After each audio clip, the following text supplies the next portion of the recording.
Boa noite.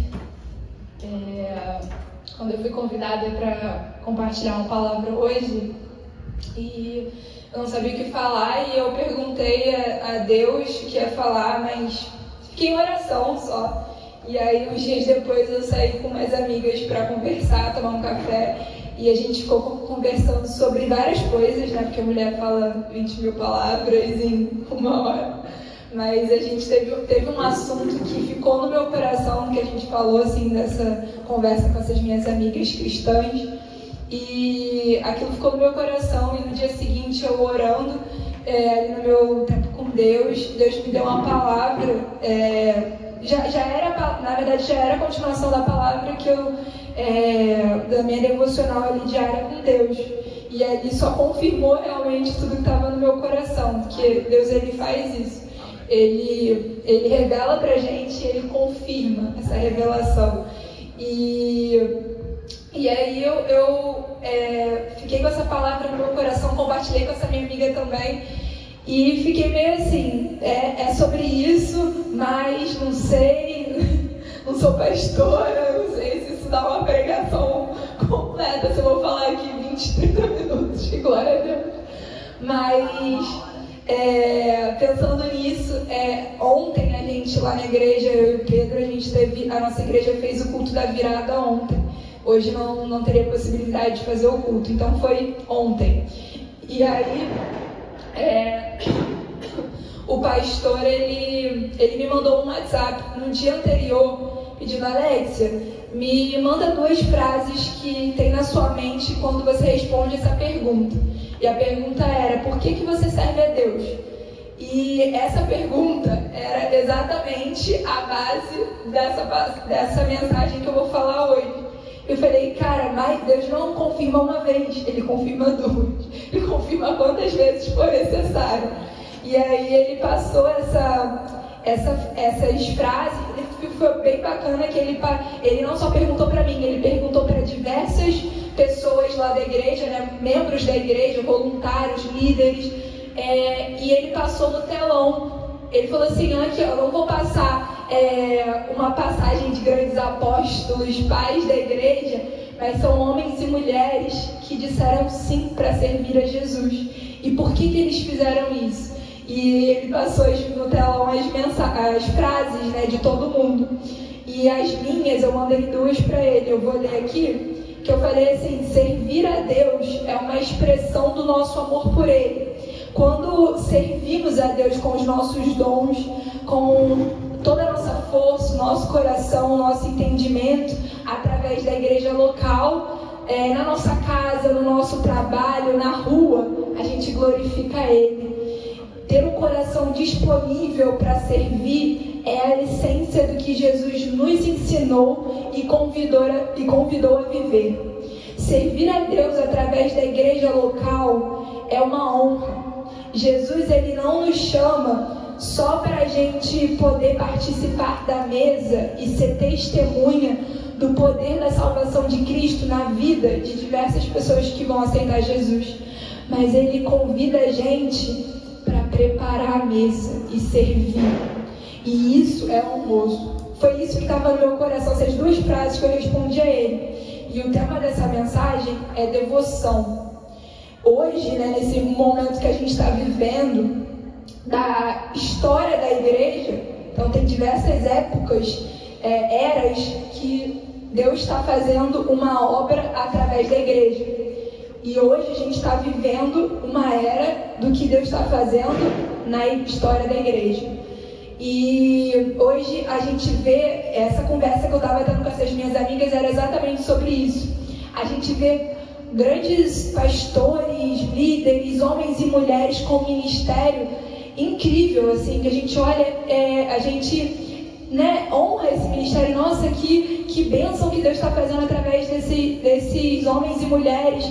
E às vezes, assim, do nada, acontece um escândalo. E aquilo choca a gente. Como isso pode acontecer do nada? E a gente conversando sobre isso, né, eu e essas minhas amigas, e a gente chegou à seguinte conclusão: que por que isso acontece?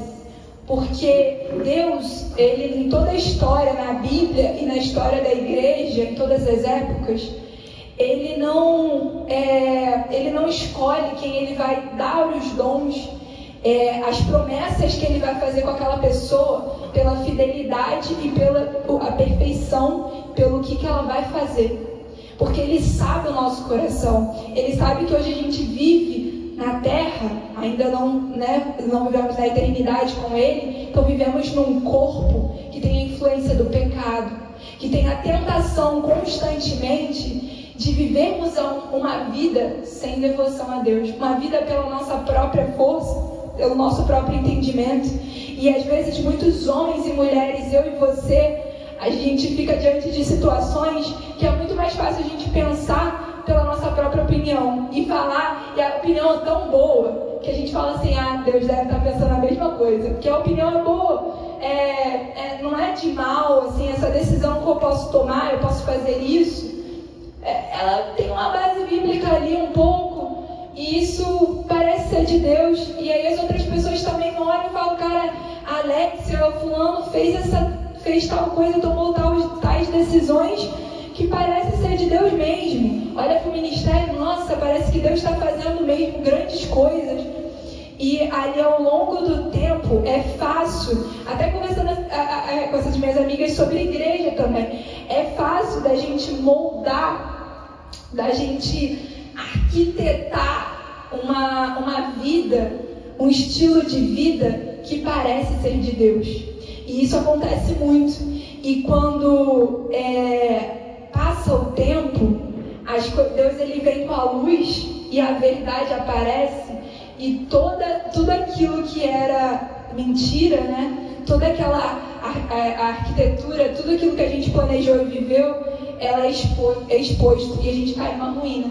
E por isso que a gente vê pessoas e a gente se entristece por ver essas pessoas, né, caindo nessas ruínas, mas com certeza elas escolheram em algum momento caminhar ali pelo seu próprio entendimento, pela sua própria força.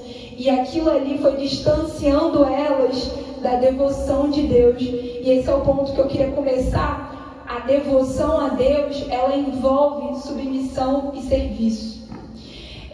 Por que eu comecei falando servir a Deus? E antes de eu falar sobre a submissão e o serviço, são os dois únicos pontos dessa pregação, para finalizar, eu queria contar aqui um pouquinho, exemplificar na palavra alguém que arquitetou, que ela já sabia a promessa de Deus, mas ela quis fazer pela própria vontade dela, pelo próprio caminho dela, que foi Rebeca.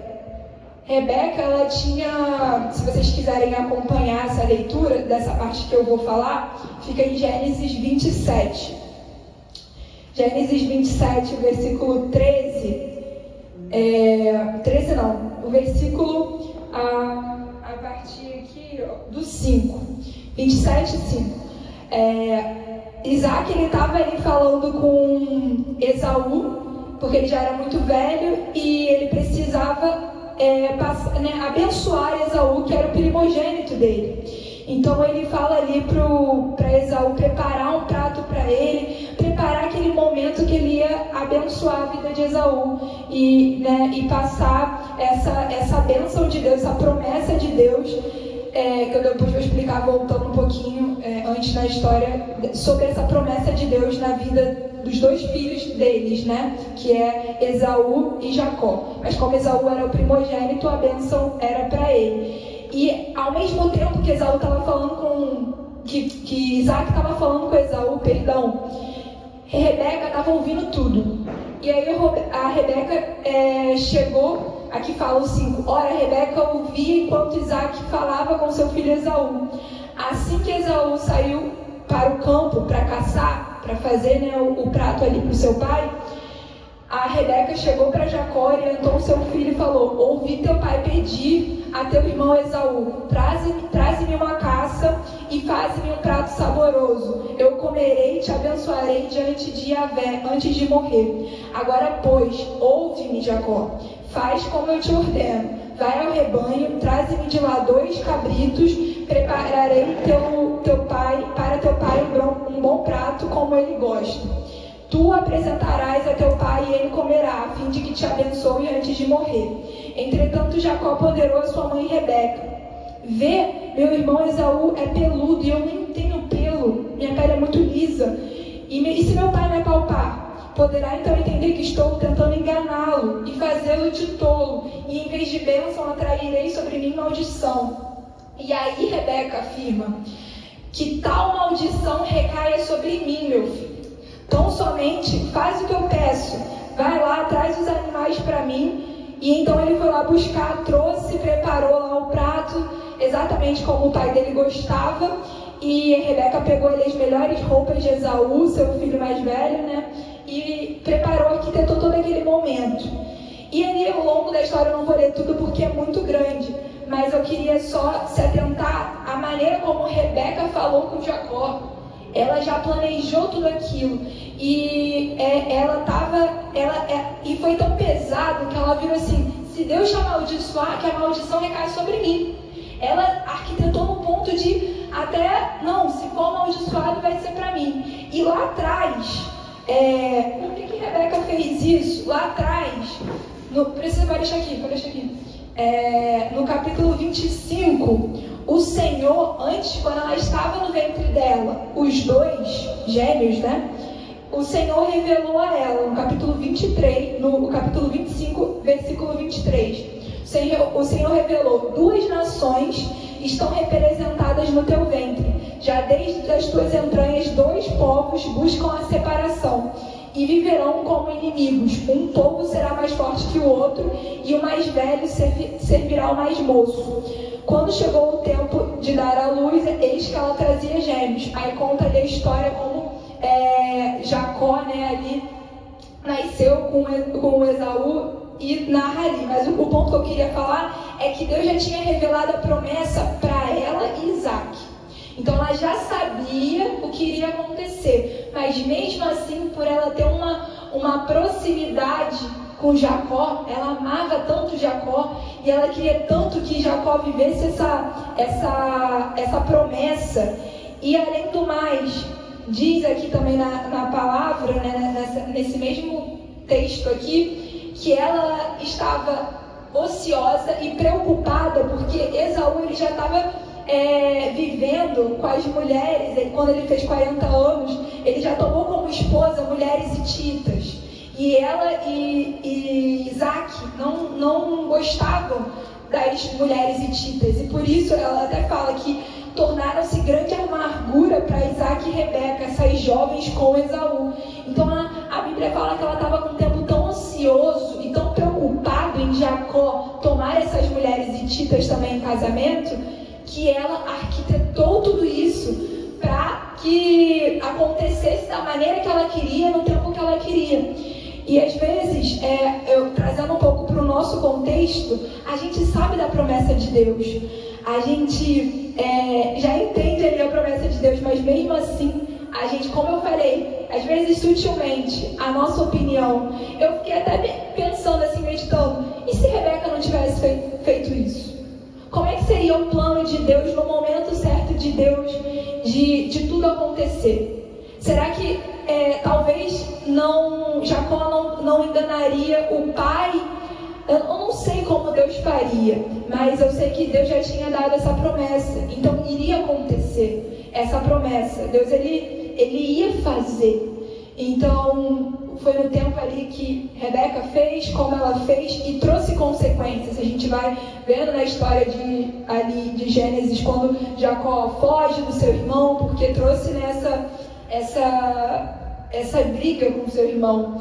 E o ponto que eu dei esse exemplo agora sobre Rebeca, né, sobre arquitetar, para a gente pensar aqui no nosso contexto, como é fácil da gente saber promessas de Deus e mesmo assim a gente achar que as nossas opiniões estão baseadas nessa promessa e faz mais sentido a gente seguir na nossa maneira de pensar e fazer logo que aconteça, ou às vezes a gente nem pensando assim numa promessa específica, mas a gente tem, como eu falei, uma opinião boa, agradável, que faz sentido com a palavra de Deus e a gente segue.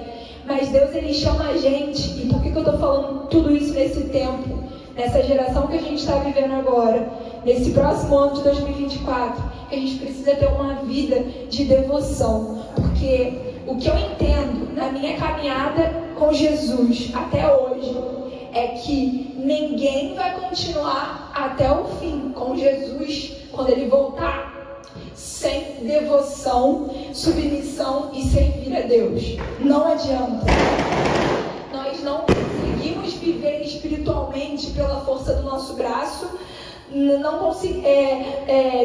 conseguimos viver criando um padrão como a lei fazia, né, de sermos perfeitos e aceitos por Deus pelo nosso próprio entendimento. Não existe isso. Uma hora a gente vai entrar numa ruína.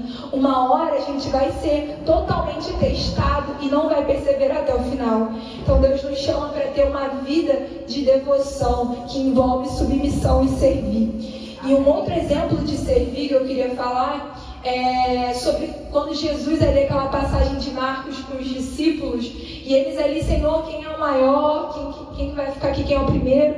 E Jesus, ele vira e fala, ele nos convoca, dando exemplo geral, não só ali com os discípulos, a sermos servos de todos.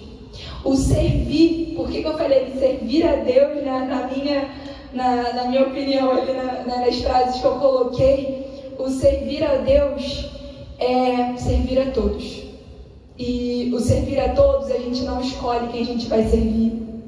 A gente não escolhe que benefícios em troca a gente vai ter servindo. A gente não escolhe se o serviço é modesto ou é grandioso. A gente não escolhe se a gente está motivado ou não para servir. O verdadeiro serviço se transforma em estilo de vida. Ele brota espontaneamente e visa a edificação da comunidade e não a glória própria. E se a gente desejar ser grande no reino de Deus, a gente vai precisar se submeter à disciplina do serviço, para assim receber a liberdade da glória dos filhos de Deus. E se a gente encontra essa liberdade quando a gente se submete a Cristo e não deixamos nos dominar pela perspectiva alheia de quem nós somos. Isso é muito profundo, muito profundo. E isso sobre servir, sobre missão, é algo que Deus tem colocado nesses últimos anos muito no meu coração. Porque a gente precisa ser constante. A minha geração, ela tem dificuldade, principalmente a geração de agora, tem mais dificuldade ainda de ser constante, de perseverar. E o servir, como eu estava falando aqui agora, é um sacrifício. Como a gente não escolhe como a gente vai servir, se a gente vai ficar com o microfone servindo, ou se a gente vai ficar num canto lá nos bastidores, pegando uma caixa e arrumando, preparando a mesa para que no domingo pessoas venham e o culto esteja tão pronto ali, e naquela presença pessoas aceitam Jesus e você montou a mesa, você serviu. No nosso dia a dia, no nosso trabalho, você servir todas as pessoas, você na nossa casa, servir seu esposo, servir a sua esposa, servir os seus filhos. É um estilo de vida que brota em nós, é como se fosse uma prática da humildade. E a gente não pode chegar e falar, eu sou humilde. E como assim? Eu sou humilde falando que eu sou humilde. A gente revela a humildade de Deus em nós no servir. No servir que eu acabei de falar aqui. Essa submissão a Deus e servir a todos. Porque é como se fosse uma consequência do nosso relacionamento com Deus, do nosso entendimento, por que eu sirvo a Ele, para glorificar Ele. E o mais incrível, que eu até coloquei nessa frase minha quando eu falei no começo, é que lá na Velha Aliança, lá no Antigo Testamento, Deus, ele aparecia, falava que na árvore, ele aparecia para as pessoas, assim, para os seus profetas, Mas hoje, na nova aliança, ele fez ainda melhor. Ele falou, cara, eu não vou falar com você pela árvore, vou aparecer na tua frente, não. Eu vou colocar o meu espírito em você, para que você toque as pessoas através do serviço, eu tocando as pessoas, mas com coadjuvante de você. Eu não vou tocar as pessoas sozinho. Eu vou pedir para você participar comigo.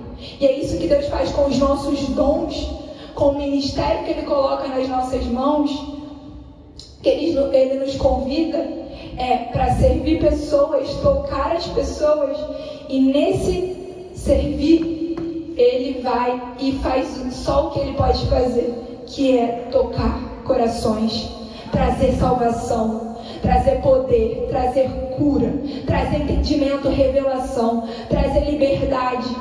Mas para isso, a gente precisa dizer sim para Ele. A gente precisa dizer sim para o Espírito Santo e falar, eu vou servir, eu vou ser essa ponte, eu vou arrumar a mesa, eu vou descer o aleijado paralítico lá do teto, eu quebro o telhado, eu faço, eu vou, porque eu disse sim para servir a Jesus, porque Ele é tudo para mim.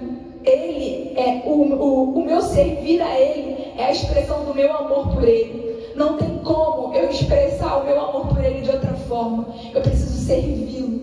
E a gente vê em toda a história, na Bíblia, na história da igreja, homens e mulheres, pais da igreja, que serviram a Deus com toda a sua força, com todo o seu entendimento, tocando pessoas, caminhando com pessoas, falando de Deus, falando do Evangelho.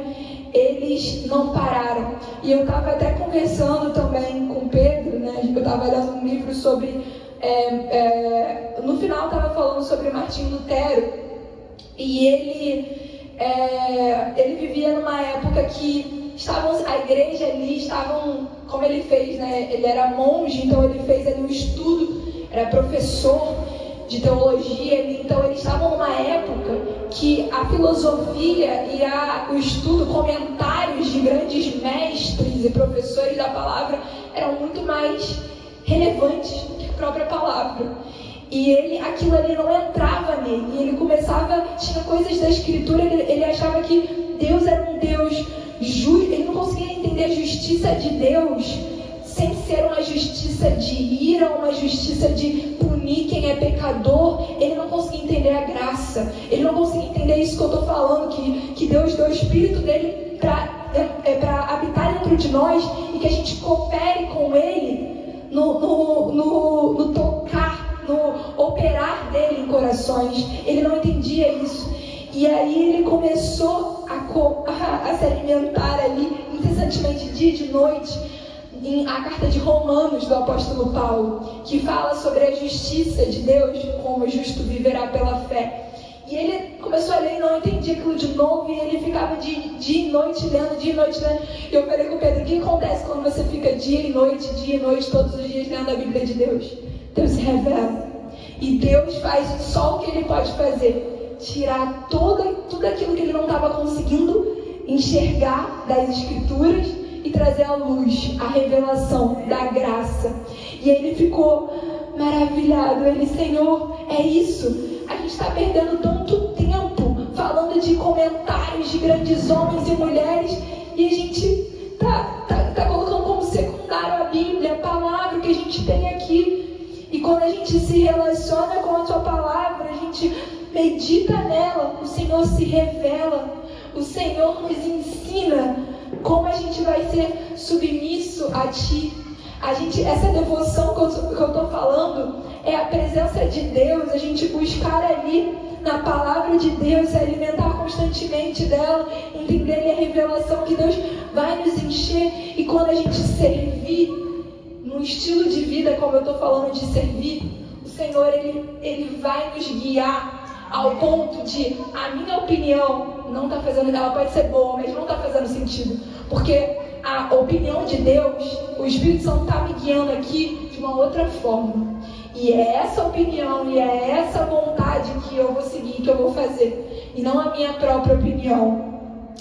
E eu até separei os versículos que eu vou ler no final, Davi fala, né, em Salmos, esses versículos, porque não tem como a gente ser devoto a um Deus, a gente servir a um Deus que a gente não conhece, não busca o conhecer.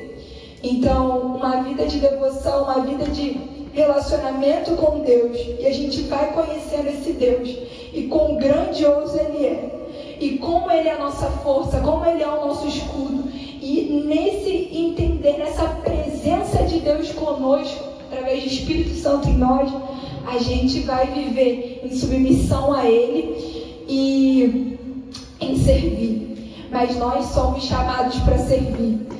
Eu e o Pedro, eu vou até abrir aqui em Marcos 10, 41 e 42 a 45. Esse é um dos versículos preferidos do Pedro, meu marido, e meu também, que fala sobre isso, sobre servir. E Marcos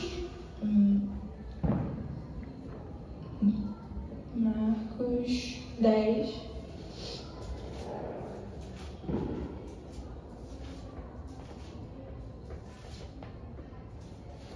10, 42 ao 45. Jesus, por sua vez, os convocou e orientou: sabeis que aqueles que são considerados governantes das nações as dominaram, e as pessoas exercem poder sobre elas. Contudo, não é assim que ocorre entre vós. Ao contrário, quem desejar tornar-se importante entre vós deverá ser servo. Está aí o teu chamado e o meu chamado. E quem ambicionar ser o primeiro entre vós, que se disponha a ser servo de todos, como eu falei antes. Portanto, nem mesmo o Filho do Homem veio para ser servido, mas para servir e dar a sua vida em resgate de muitos. E Jesus, nesse momento, ele faz, ele lava os pés dos discípulos, que era uma atitude, como eu falei aqui no início. Talvez a gente vai servir lá limpando o banheiro, pegando caixa, em algo que ninguém quer fazer. Como Jesus fez, lavou os pés dos discípulos, que era a posição mais baixa que alguém poderia fazer naquela época. E Jesus, ele nunca vai nos convocar a ser algo que ele não fez. Ele sempre vai nos ensinar e nos convidar a fazer o que ele fez. Então ele falou para os discípulos e ele fez. Isso que eu achei incrível. Ele não virou para os discípulos e falou assim: vocês vão servir a todos, porque quem quiser ser o maior vai ser o servo e vai servir a todos. Mas ele mostrou a prática. Ele foi lá e lavou os pés dos discípulos. Ele mostrou que o servir é um estilo de vida. O servir precisa ser feito em todas as áreas da nossa vida. A gente não pode só servir na igreja e achar que está tudo bem. Eu lá faço meu serviço na igreja, arrumo as coisas, eu estou no ministério. Mas como é que está a sua casa? Como é que está seus filhos, o seu marido, sua esposa? Você serve eles em casa? No seu trabalho, você serve os seus amigos, os seus membros ali da sua equipe no seu trabalho? Você serve o seu chefe, talvez? E em todas as áreas da nossa vida a gente precisa ter um estilo de vida de servir, porque isso reflete essa devoção e essa submissão a Deus. É isso que eu queria compartilhar sobre submissão e serviço, né? E envolvendo ali a devoção a Deus. E até dar um exemplo, que eu fiquei, quando eu vi isso na Bíblia, eu fiquei, caraca, ainda faz mais sentido ainda. A Trindade Deus, o Pai, Cristo, Jesus e o Espírito Santo, eles vivem em relacionamento, são pessoas, na Trindade, e em relacionamento de amor e serviço umas com as outras. E aí eu vi, como assim, Alex? Tem um exemplo de Jesus em João 17. Vamos lá, essa parte é muito interessante. Em João 17,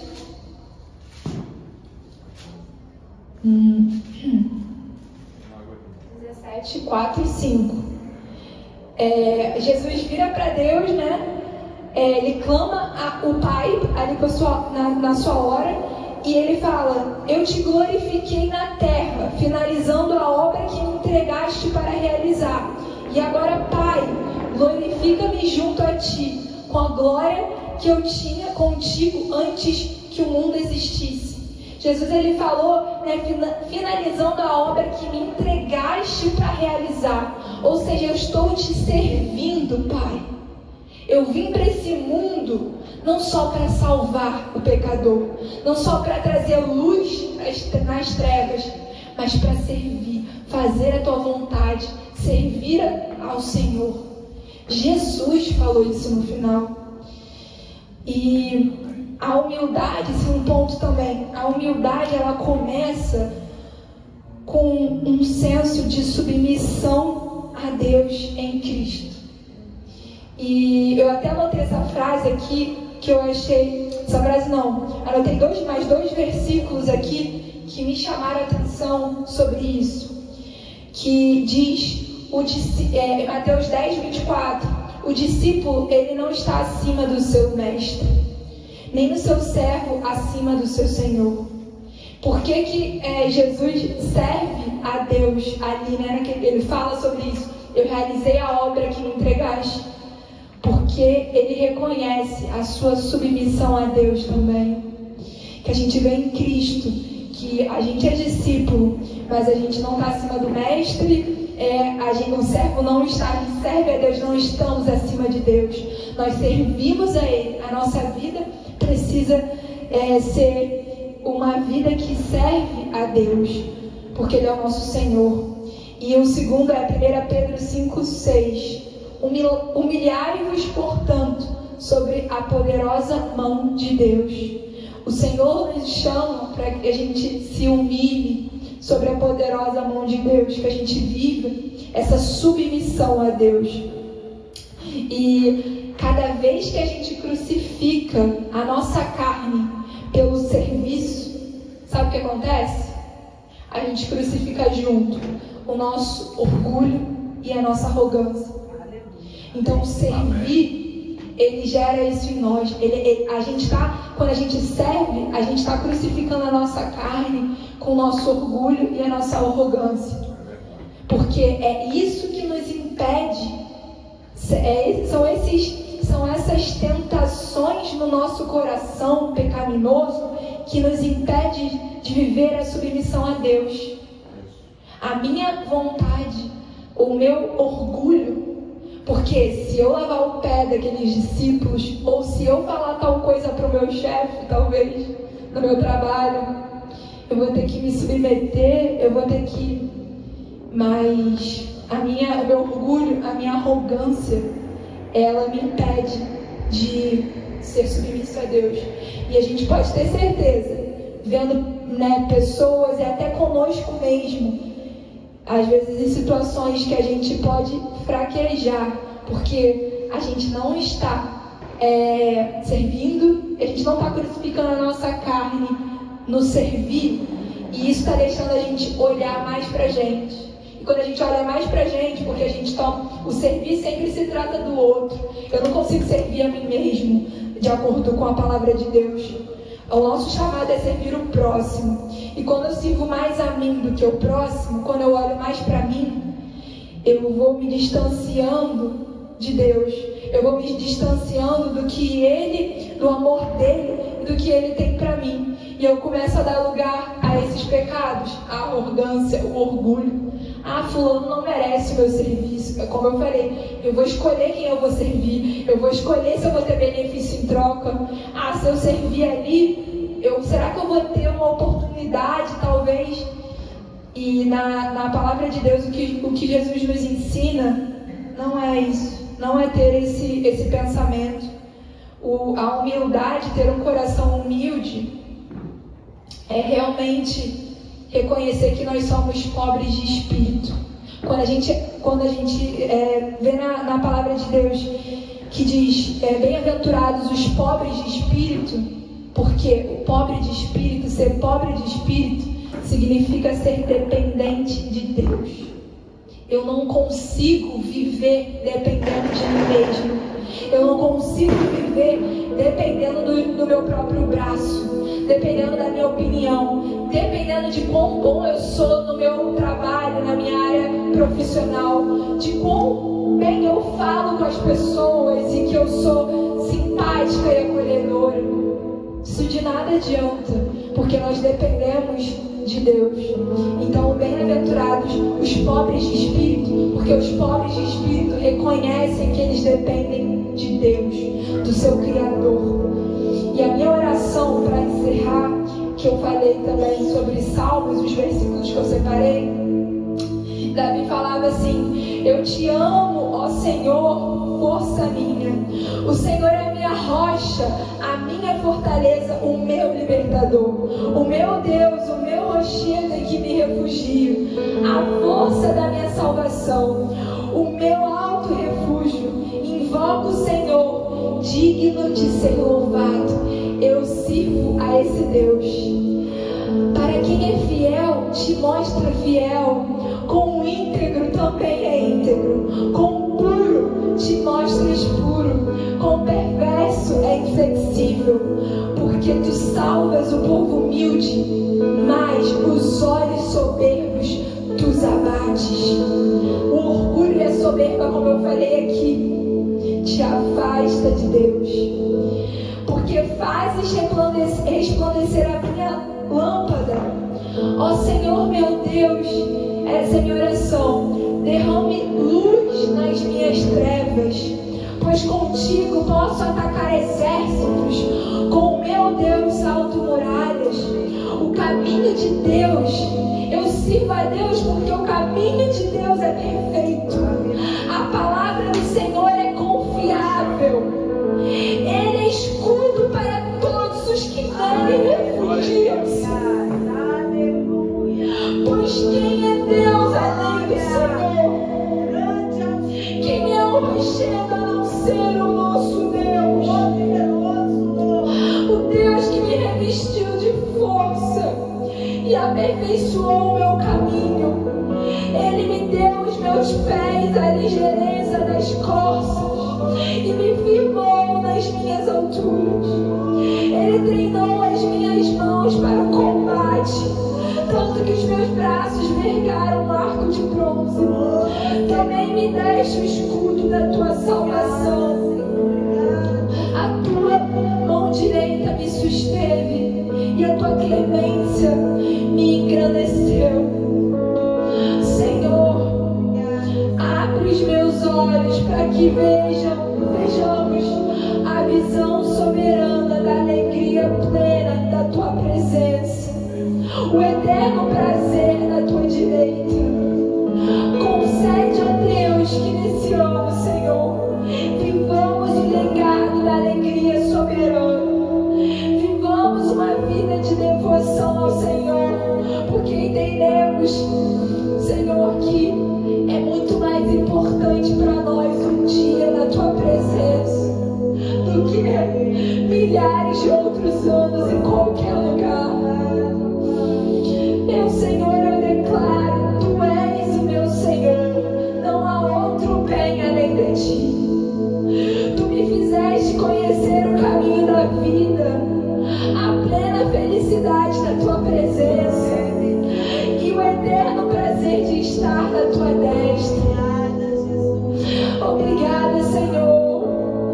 Essa oração que eu faço, que nesse ano que se inicia daqui a pouco, nós busquemos, Senhor, a tua presença, a viver uma vida de devoção ao Senhor, uma vida de submissão ao Senhor, uma vida, Senhor, que nós não só submetemos o nosso espírito, Senhor, mas submetemos, Pai, a nossa vontade, a nossa alma, as nossas finanças, a nossa família, nosso lar, nosso trabalho.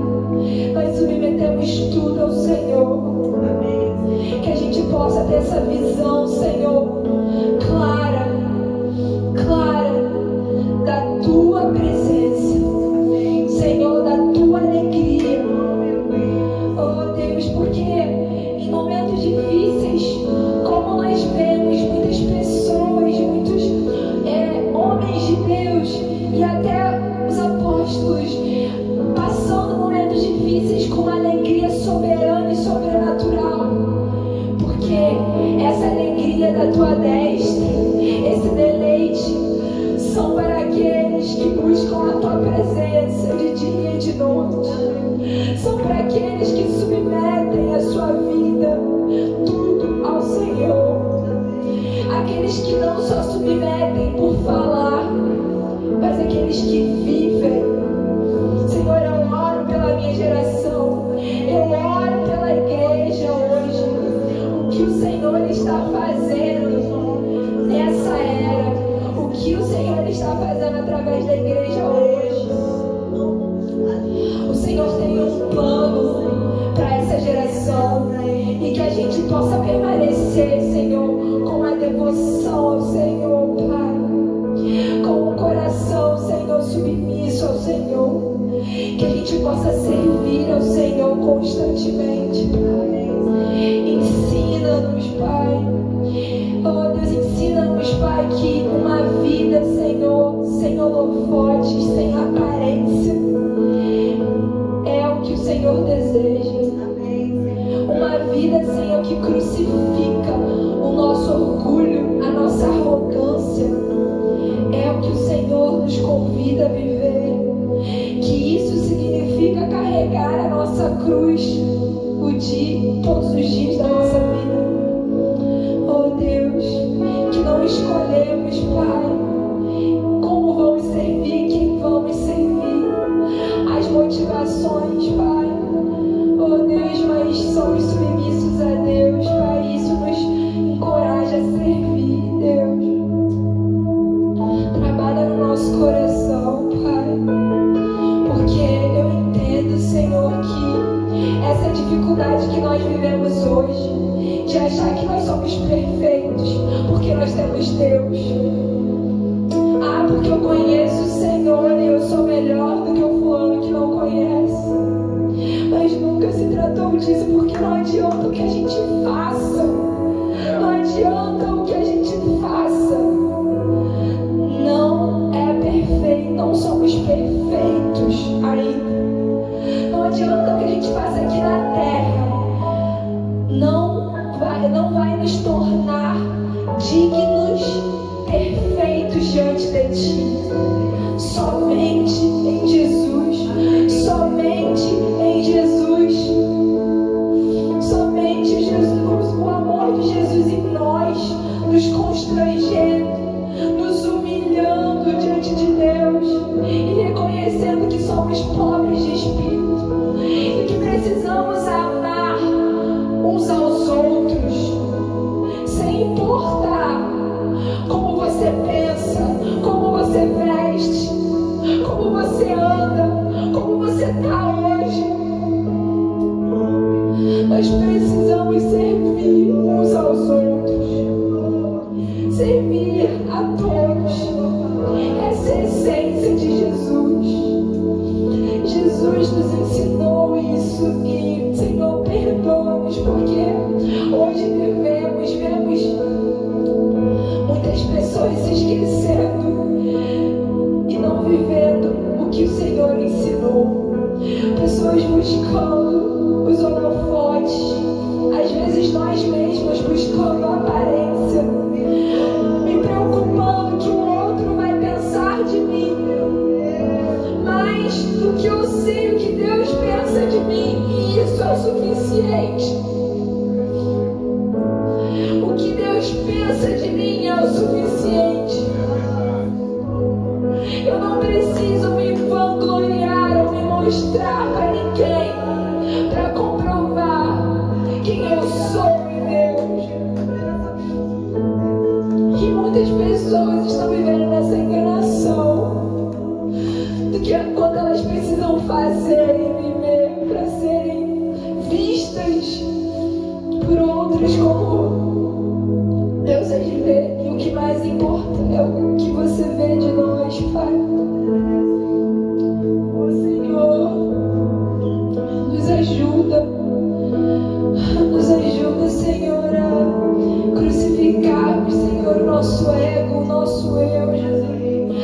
nossas próprias opiniões, Pai. Oh, Senhor, o que mais importa é amarmos e servirmos uns aos outros, ao derramarmos e transbordarmos o amor de Cristo. Que o amor de Cristo significa: vem como você está, vem como você pensa, que eu te amo da mesma forma, porque como você está e como você pensa não significa e não revela quem você é. Pessoas estão andando acreditando em coisas que elas querem acreditar que elas são, mas não é o que Deus criou elas para ser e que Deus pensa a respeito delas. E a minha oração, Pai, é que pessoas nessa noite tenham a revelação do que o Senhor pensa, do que o Senhor criou elas para ser, do que o Senhor projetou e desenhou elas e trouxe elas no mundo para serem, para conhecerem esse Deus que as criou. Que elas parem de andar sobre as mentiras acerca de coisas, Pai, que elas pensam que elas são, Deus. Oh, Senhor, em nome de Jesus, Pai, oramos, Pai, nesse momento, Pai, por cada familiar nosso, Senhor, por cada amigo, por cada parente, por cada conhecido, Senhor.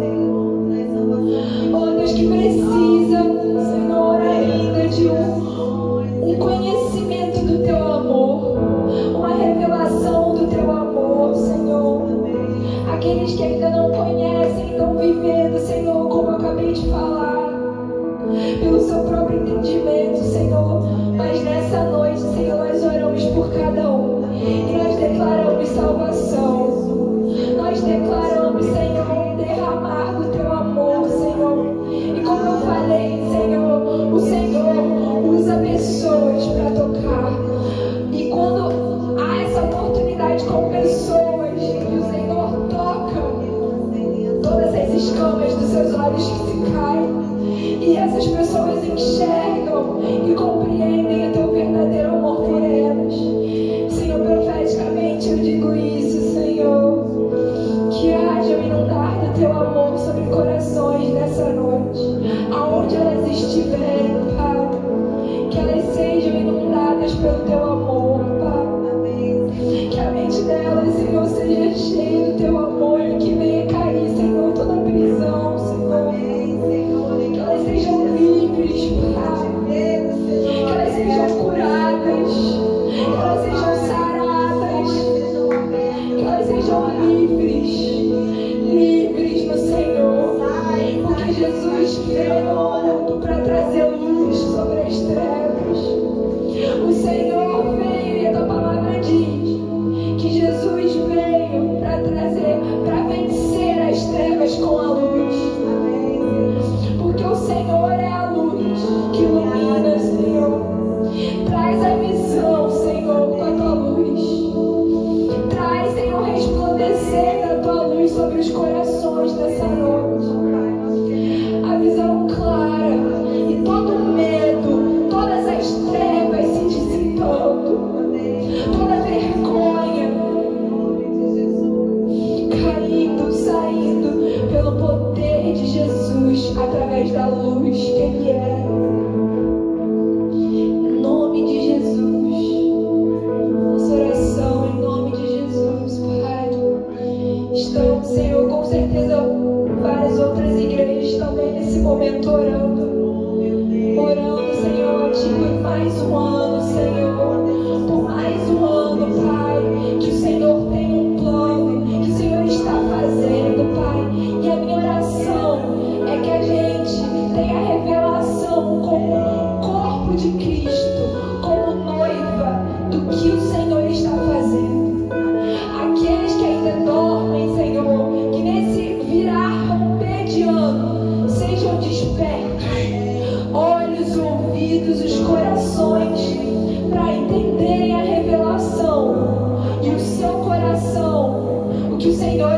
fazendo, até que chegue a volta de Jesus.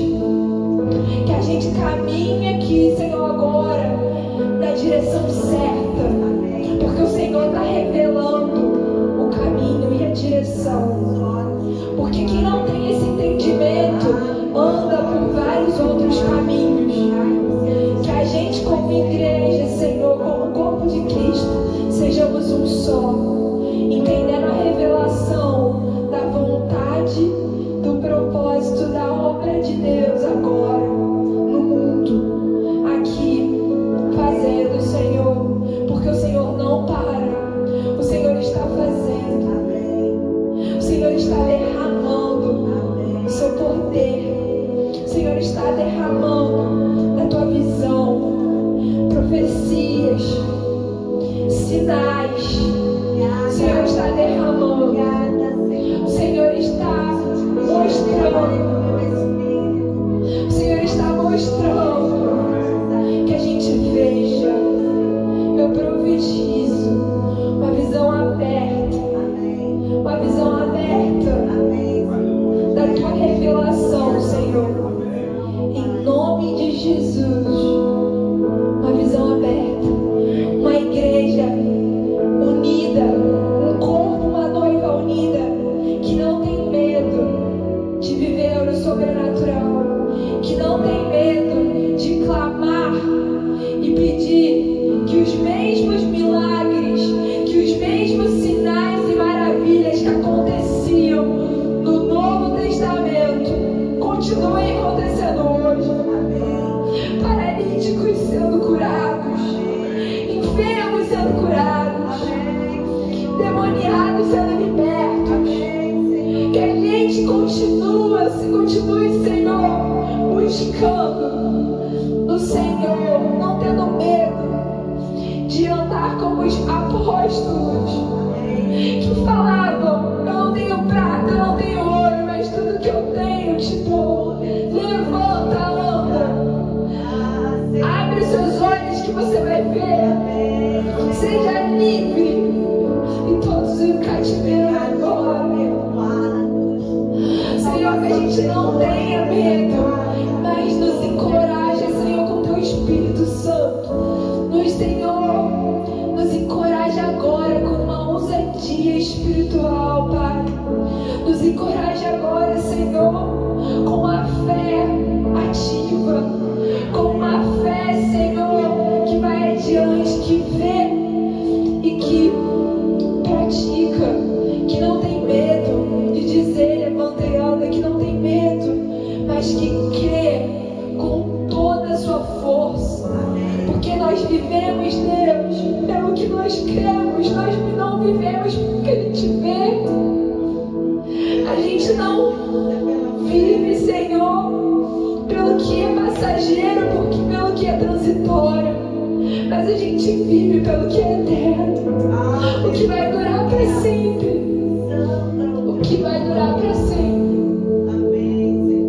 E tudo que a gente está vivendo hoje é momentâneo aqui na terra, Senhor. Que a minha geração, Pai, que a igreja hoje consiga contemplar e visualizar isso. Que o que mais importa é o que é eterno, é o que vai durar para sempre. E o que é terreno vai acabar, é transitório, é passageiro. Fama, riquezas, sucesso, tudo isso vai ficar. Que a gente possa buscar o que é eterno, o que é mais importante. Obrigada, Senhor.